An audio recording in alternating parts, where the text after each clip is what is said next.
Kalau kalian lagi kepepet, nggak punya uang, utang numpuk, apa kalian berani cari jalan pintas? Apa kalian berani bikin perjanjian dengan makhluk halus? Malam ini, gue mau cerita tentang Dinda. Gadis biasa yang hidupnya berubah setelah bikin perjanjian terlarang dengan kuntilanak, tapi ingat, setiap perjanjian ada bayarannya. Namanya Dinda. Umurnya baru 21 tahun. Mahasiswi semester 5 di salah satu universitas swasta di Bogor. Sehari-hari Dinda kelihatan kayak anak biasa. Ceria, ramah, tapi di balik senyumnya ada beban yang gak pernah dia ceritain ke siapa-siapa. Dinda tinggal sama ibunya, Bu Sari. Rumah mereka kecil, cuma rumah petak di pinggiran kota. Sejak ayahnya meninggal gara-gara kecelakaan motor 5 tahun lalu, hidup mereka berubah total. Warung kelontong kecil di teras rumah jadi satu-satunya sumber pemasukan. Warung itu dulunya lumayan rame. Tiap pagi, orang-orang beli kopi, rokok, mie instan. Tapi entah kenapa, setahun belakangan, warung makin sepi. Orang-orang bilang sekarang udah banyak minimarket modern yang lebih lengkap. Ada juga tetangga yang buka usaha baru, bikin warung Bu Sari kalah saing. Dinda tahu ibunya sering pura-pura senyum, padahal di belakang sering nangis. Pernah suatu malam, Dinda nguping ibunya ngobrol sama tetangga. Ibunya bilang, warungnya mau dijual kalau makin rugi terus. Padahal cuma itu satu-satunya penghidupan. Dinda juga nggak tega kalau minta uang lebih. Buat bayar semester aja susah. Dia pernah kerja sambilan jaga toko fotokopi deket kampus, tapi gajinya nggak seberapa. Nggak nutup buat bayar kuliah dan kebutuhan lain. Malam itu, Dinda duduk di kamar. Lampu redup, kipas angin bunyinya kenceng banget sampai bikin susah tidur. Di atas kasurnya, Dinda buka buku tabungan. Isinya cuma 100.000. Gimana bisa cukup bayar kos bulan depan? Apalagi harus bayar tagihan kampus. Belum lagi kebutuhan makan, fotokopi modul. Air matanya netes pelan-pelan. Dinda nggak pernah nyangka hidupnya bakal begini. Susah. Kadang dia iri lihat teman-temannya di kampus yang bisa nongkrong tiap hari. Bisa beli baju baru, handphone mahal. Sedangkan dia, pulsa aja nyicil. Pas lagi bengong, dia keinget sama Fani. Teman sekelasnya yang dulu sama-sama susah. Beberapa bulan lalu, Fani tiba-tiba punya motor matic baru. HP-nya iPhone. Uang jajan gak pernah habis. Dinda pernah tanya. Fani cuma senyum misterius. Bilang, ada jalan kalau kita mau nyari. Dulu Dinda nganggep Fani main cowok kaya. Tapi, gosip di kampus bilang beda. Katanya Fani pesugihan. Bukan kedukun, tapi ke makhluk halus, kuntilanak. Dulu Dinda nggak pernah percaya hal begituan. Tapi sekarang, dia lagi benar-benar kepepet. Malam itu, Dinda scroll HP-nya, cari info di forum-forum aneh. Dia nemu thread yang katanya tempat manggil kuntilanak di Bogor. Lokasinya di kebun kosong, deket rel kereta yang udah lama nggak kepake. Di situ ada pohon besar. Katanya sering dipakai orang nyari pesugihan. Awalnya Dinda cuma baka-baka, sambil ngerasa serem sendiri, tapi makin dia baca, makin dia ngerasa tergoda. Orang di forum cerita, kalau bener caranya, kuntilanak bisa bantu apa aja. Cuma ya, pasti ada syaratnya. Jam 1 malam, Dinda masih kebayang-bayang. Dia coba tidur tapi nggak bisa. Suara kipas angin kayak makin keras. Di luar jendela kamarnya, angin bertiup kencang bikin daun jendela gedebuk. Dinda peluk bantal. Deg-degan sendiri. Dalam hati, Dinda mikir, apa beneran harus nyoba? Besoknya, Dinda pura-pura pamit ke ibunya mau kerja kelompok di rumah teman. Ibunya nggak curiga, cuman pesen hati-hati pulang jangan malam. Dinda cuma senyum, peluk ibunya arat-orat. Jam 8 malam, Dinda udah berdiri di pinggir jalan. Engket, udah jarang lewat. Dia jalan kaki ke arah kebun kosong itu. Lampu jalan cuma beberapa, selebihnya gelap. Beberapa anjing liar gonggong pas dia lewat.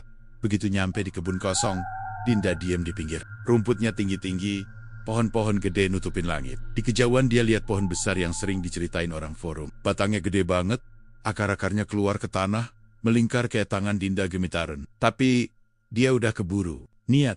Dia jalan pelan-pelan masuk ke kebun, nyamperin pohon besar itu. Bulan di atas ketutup awan, bikin suasana makin serem. Bau tanah basah kecium banget. Dinda berhenti di depan pohon. Angin dingin banget nyapu rambutnya. Dia buka HP, lihat mantra yang dia simpen dari forum. Katanya harus dibaca 3 kali. Nggak boleh gemetar. Harus manggil namanya pelan-pelan. Tangan Dinda gemeter. Dia tarik napas dalam-dalam. Terus baca. Putri malam, putri sunyi, datanglah, datanglah padaku. Dia ulang 3 kali. Habis itu dia diam. Tiba-tiba angin berhenti. Suara jangkrik juga hilang. Sunyi banget. Dinda merinding. Dia mau muter balik. tapi kakinya rasanya berat banget. Dari balik pohon, tiba-tiba ada suara pelan. Suara perempuan. Nangis, pelan, nyaring. Tapi bikin bulu kuduk berdiri. Dinda merem, nggak berani buka mata. Siapa yang manggil aku? Suara itu kayak bisikan deket telinga. Dinda mau teriak tapi mulutnya keluh. Dia paksain buka mata. Dari balik pohon muncul sosok putih. Bajunya lusuh kayak kain kafan. Kotor, rambut panjang nutupin muka. Kuku-kukunya panjang. Sosok itu melayang pelan, dekat ke arah Dinda. Bau busuk langsung nyamber hidungnya. Dinda mau mundur tapi lututnya lemes. Kuntilanak itu berhenti di depan Dinda, berdiri diam. Lalu kepalanya miring ke kanan. Rambutnya tersingkap. Sedikit, kelihatan matanya merah banget. Giginya hitam runcing. Kau mau apa? Suaranya pelan, tapi bikin jantung Dinda serasa mau copot. Dinda gemitar. Suaranya serak. Aku butuh bantuan. Aku butuh uang. Aku mau warung ibu aku rame lagi. Kuntilanak itu diam. Bibir pucatnya narik senyum. Tiba-tiba dia ketawa. Kecil. Suara ketawanya kayak paku diseret di kaca. Bisa, asal kau mau bayar harganya. Dinda nggak ngerti maksudnya. Tapi dia udah terlanjur pasrah. Air matanya netes. Dia manggut pelan. Kuntilanak itu ngelilingin Dinda. Suaranya berbisik pelan di telinga. 1 nyawa untuk 1000 rezeki. Dinda nggak ngerti. Dia cuma mau semua baik-baik aja. Kuntilanak nunjukin selembar kertas lusuh di akar pohon. Dinda disuruh tanda tangan. Pakai darah, jari telunjuknya digigit kuntilanak. Perih banget. Darahnya netes. Kuntilanak ngolesin ke kertas itu. Setelah selesai, kuntilanak pelen-pelen mundur ke balik pohon. Suara tangisannya pelan. Makin jauh, makin hilang. Dinda berdiri bengong. Jari telunjuknya masih berdarah. Malam itu, dia pulang ke rumah sambil jalan kaki. Badannya dingin kayak habis masuk kuburan. Di kepalanya cuma ada satu harapan. Semoga semua berubah, tapi dia nggak tahu perjanjian malam itu bakal ngerubah hidupnya. Besok paginya, mata Dinda sembab banget. Malamnya dia cuma tidur 2 jam. Badannya panas dingin.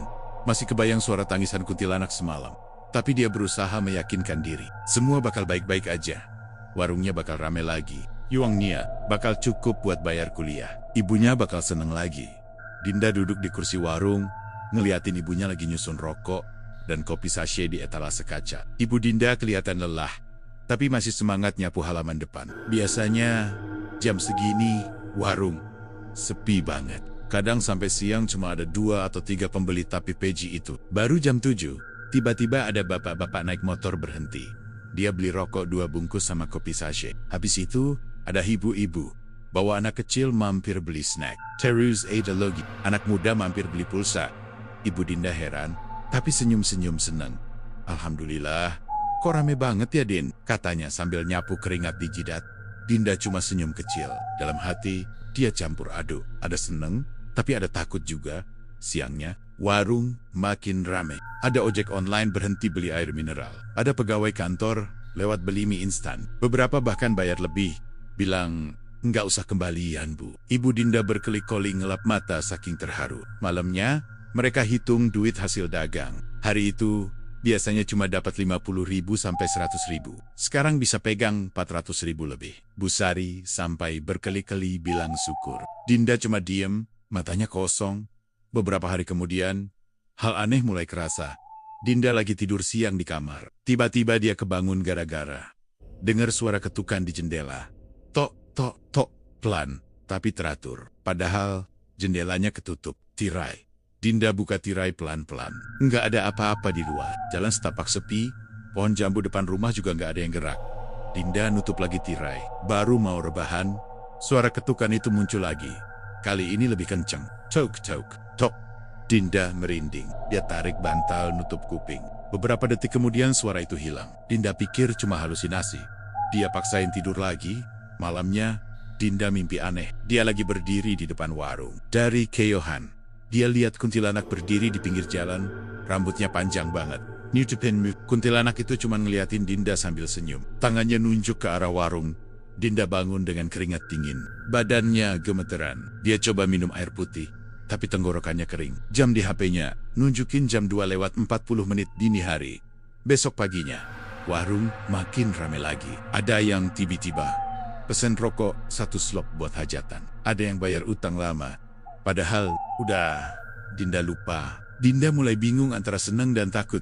Beberapa malam kemudian, suara ketukan di jendela makin sering. Kadang ada suara perempuan nangis di belakang rumah. Ibunya juga mulai cerita. Katanya suka nyium bau anyir pas lagi beresin warung. Tapi Bu Sari pikir itu cuma bau got. Sampai suatu malam, Dinda mimpi lagi. Kali ini mimpinya lebih jelas. Jaya berdiri di kebun kosong. Pohon besar tempat dia bikin perjanjian masih di situ. Kuntilanak berdiri di depannya. Rambutnya kali ini lebih acak-acakan.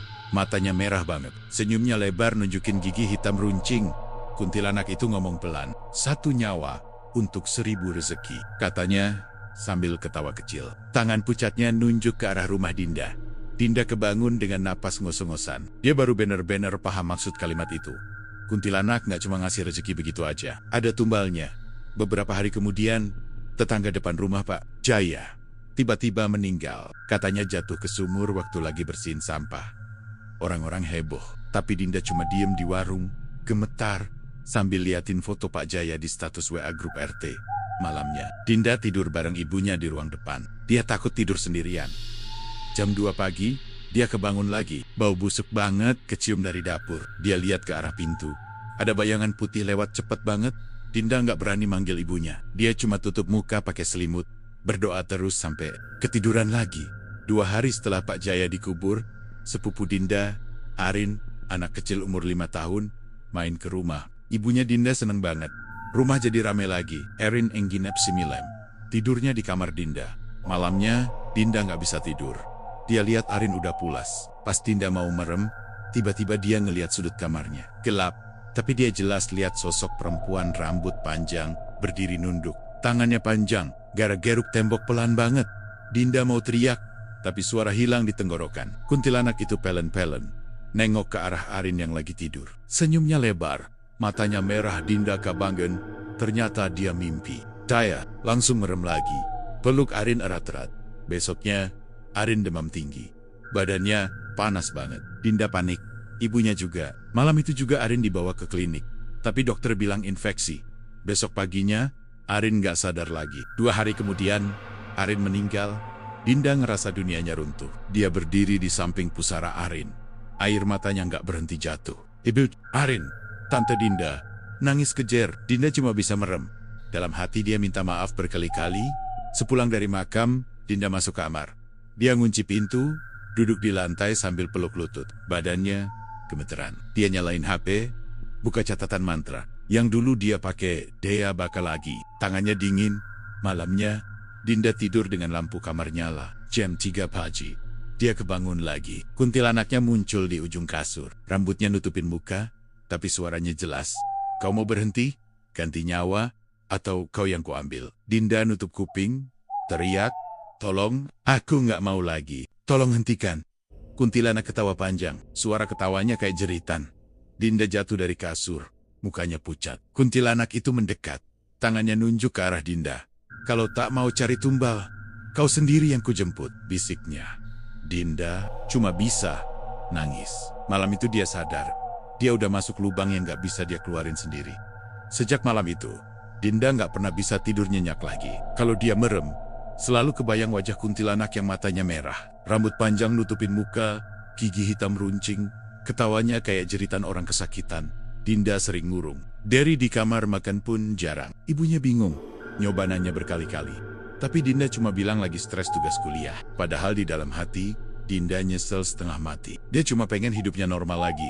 Tiap malam, suara ketukan di jendela. Makin sirring. Bau busuk nyebar di sudut kamar, meski udah disemprot parfum. Kadang Dinda ngelihat rambut panjang kehitaman, jatuh di lantai. Padahal dia sendiri rambutnya pendek. Tiap dia nutup mata, kuntilanak muncul di mimpi. Kadang cuma berdiri diam di pojok kamar. Kadang bisik-bisik deket telinga. Nyawa, nyawa, nyawa. Suatu sore, Dinda nekat cerita ke Fanny. Dia WA panjang-panjang. Fanny baca, tapi cuma bales Din stop. Gue udah bilang jangan ikut-ikutan. Gue juga mau putus tapi udah gak bisa. Jangan hubungin gue lagi. Setelah itu, Fanny, can't you know? Dinda makin frustasi.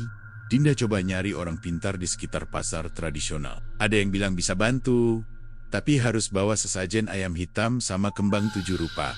Dinda nurut, tapi pas ritual, orang pintar itu tiba-tiba jatuh pingsan. Begitu sadar, dia cuma bilang, udah telat nak, perjanjianmu udah kuat, Daya, ikut darahmu. Dinda pulang ke rumah sambil jalan kaki, matanya bengkak. Dia ngeliat warungnya makin rame. Ada orang-orang yang nggak dikenal beli apa aja, bayar nggak pakai nawar. Ibunya seneng, Dinda makin takut.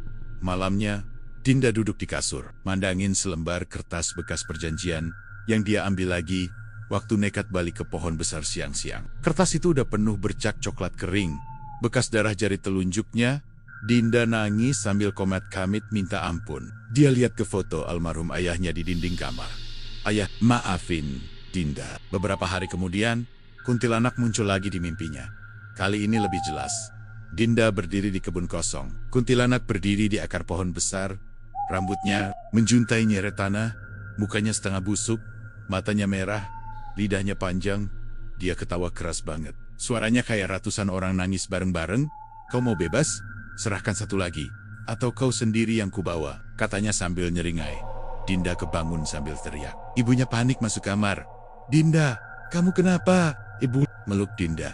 Tapi Dinda cuma bisa nangis di bahu ibunya. Dalam hati, dia tahu kuntilanak itu pasti bakal nyari nyawa di dekatnya. Bisa jadi ibunya sendiri. Malam itu, Dinda nggak berani tidur. Dia duduk di ruang tamu. Lampu nyala semua. Jam 2 pagi. Tiba-tiba lampu kedap-kedip. Angin dingin banget masuk dari sela jendela. Dari dapur terdengar suara bisikan. Pelan tapi jelas. Dinda, Dinda, Dinda. Dinda berdiri gemetar. Dia lihat pintu dapur kebuka pelan-pelan. Dari celah pintu muncul rambut panjang kehitaman. Bau busuk langsung nyamber hidung. Dinda mundur. Punggungnya nempel ke dinding. Kuntilanak itu keluar pelan-pelan. Jalannya ngesot. Tangannya panjang. Kukunya hitam. Darah netes dari ujung jarinya. Matanya merah, mulutnya sobek sampai telinga. Dia nyengir nunjuk ke arah kamar Bu Sari. Dia selanjutnya, bisiknya sambil ketawa lirih. Dinda nangis, lututnya lemes. Dia udah gak peduli sama apapun. Dalam hatinya, dia cuma mau ibunya selamat. Dinda merangkak mendekat ke kuntilanak. Ambil aku aja, jangan ibu aku. Tolong, suaranya serak. Air mata udah gak bisa ditahan. Kuntilanak nyengir makin lebar.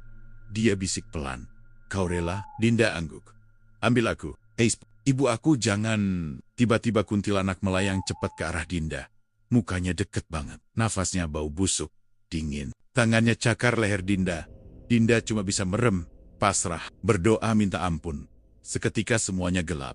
Pagi harinya, warga geger. Beberapa orang nemuin Dinda tergeletak di kebun kosong. Di bawah pohon besar. Badannya kaku. Matanya terbuka, lebar, mulutnya membiru. Di tangannya masih ada kertas perjanjian yang udah hancur, basah kena embun dan tanah. Orang-orang bilang Dinda bunuh diri. Ada yang bilang dia kerasukan. Ibunya pingsan berhari-hari. Nggak percaya anak satu-satunya pergi. Dengan cara tragis. Warung yang tadinya mendadak rame, sekarang tutup selamanya. Sampai sekarang, warga sekitar kebun kosong sering dengar suara perempuan nangis di malam hari. Kadang kalau orang lewat dekat pohon besar itu, suka nyium bau anyir kayak darah. Ada juga yang bilang, kuntilanak itu masih jagain pohon besar, nunggu orang putus asa berikutnya buat bikin perjanjian baru. Jadi, kalau kalian lagi terdesak, kepepet, ingat satu hal, nggak ada rezeki yang datang tanpa harga. Jangan main-main bikin perjanjian sama yang nggak kelihatan. Karena kalau udah janji sama mereka, nyawa kalian taruhannya.